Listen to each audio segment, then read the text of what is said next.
Somewhere tonight, you'll walk down a hallway, or across an empty parking lot, or through a quiet house after everyone else has gone to sleep. And somewhere in that walk, the hair on the back of your neck will rise for no reason you can name. Your shoulders tighten. Your steps get a little faster without you deciding to speed up. You'll feel it before you can explain it. Someone is behind you, watching you. You spin around. Nothing. No one there at all. You'll probably shrug it off as nerves. It isn't nerves. It's an alarm system older than language, and it just did exactly what it was built to do. Think about what makes behind you different from every other direction. Anything in front of you, you can watch. Anything to either side, you can turn toward. But directly behind you is the one angle you cannot see, cannot track, cannot brace against, no matter how you position your body. For nearly the entire span of human history, that blind spot was exactly where an ambush would come from. A rival, a predator, anything that benefited from you not noticing until it was far too close. Evolution doesn't tend to leave a vulnerability like that unguarded.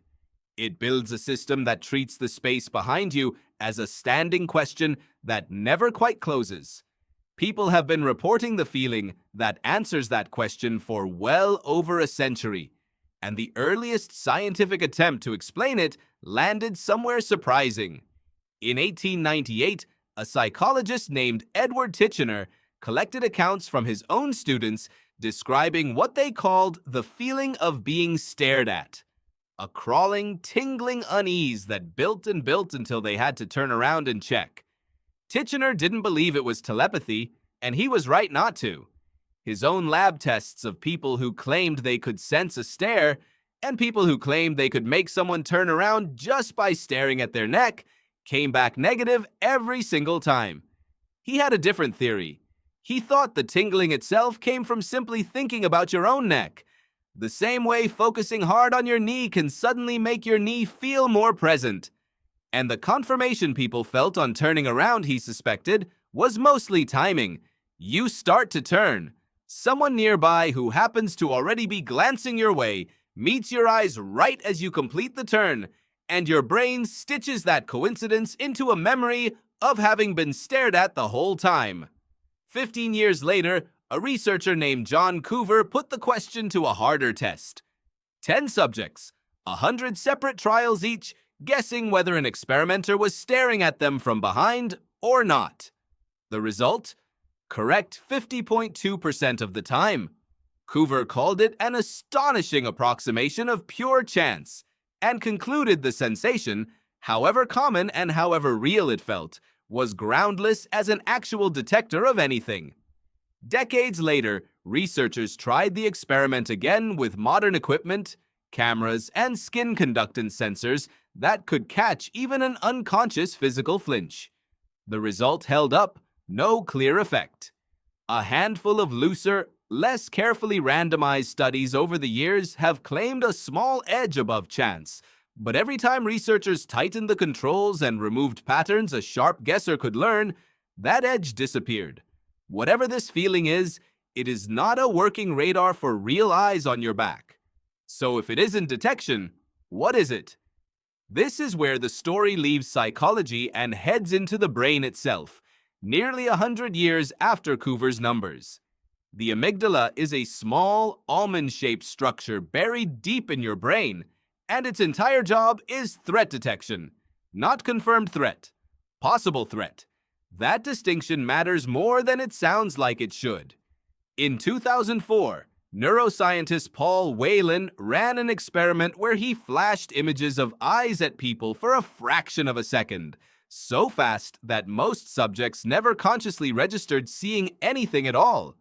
Yet the eyes with wide, fearful whites lit up the amygdala anyway. Larger eye whites means fear, means danger, and your brain reads that signal before you're even aware there was anything to read. It doesn't wait for certainty. It acts on a fragment, because in the environment this circuit evolved in, waiting for certainty was how you ended up dead. Here's what makes that finding so important. It means your brain does not wait for you to consciously notice a threat before reacting to it. Fragments are enough. A shift in shadow, a change in the sound of the room, the half-second flicker of something at the very edge of your vision that you never actually looked at. None of it has to reach your conscious mind to reach your amygdala first. Neuroscientist Ralph Adolphs found the flip side of this in a patient known as SM, who had rare, complete damage to both sides of her amygdala. SM had a strange blind spot. She simply never looked at anyone's eyes. Shown a fearful face, she'd scan the mouth, the nose, everywhere except the one place carrying the actual danger signal. And as a result, she couldn't reliably tell a frightened expression from a calm one. It wasn't that she couldn't recognize fear once she looked at it. She had simply lost the automatic pull that sends everyone else's gaze straight to the eyes without being asked. When researchers forced her deliberately to look at the eyes, her ability to read fear came back immediately. Without an amygdala driving you toward potential threat cues, you don't even know where to look for them in the first place. Put Coover's dead even numbers next to Whalen and Adolph's, and the real explanation comes into focus. You were never reading someone's actual gaze through the back of your skull. You were reading something much stranger, a nervous system that treats an unwatched blind spot as unfinished business, generating real, physical unease out of nothing more than the possibility that it might not be empty. This is also exactly why the feeling hits hardest when you're alone. Biologists studying animals that live in herds and flocks call this the many eyes effect. More individuals means more eyes scanning at once, so any single animal can relax its own vigilance a little, trusting the group to catch what it misses. It's part of why a crowded street feels calmer than an empty one, even when both are, statistically, about equally safe, and part of why the exact same hallway feels different, depending on whether you can hear other footsteps nearby. Strip the group away, and your alarm has nobody left to share the job with.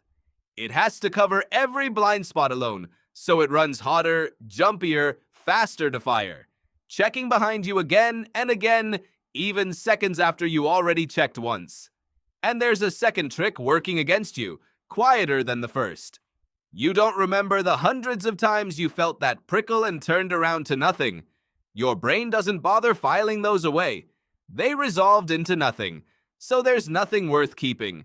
But the one time out of 100 when you did turn around and somebody actually was standing there, that memory gets stamped in permanently, vivid and specific, the kind of memory you can still describe years later.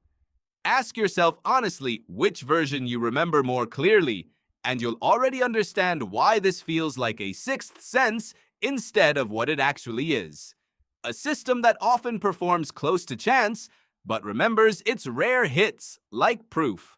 So the next time you're alone somewhere, maybe tonight, maybe in a stairwell or an empty office after hours or a dark street with your keys already between your fingers, and that prickle rises up the back of your neck for no reason you can name, you don't need to explain it away, and you don't need to believe you have some hidden extra sense either.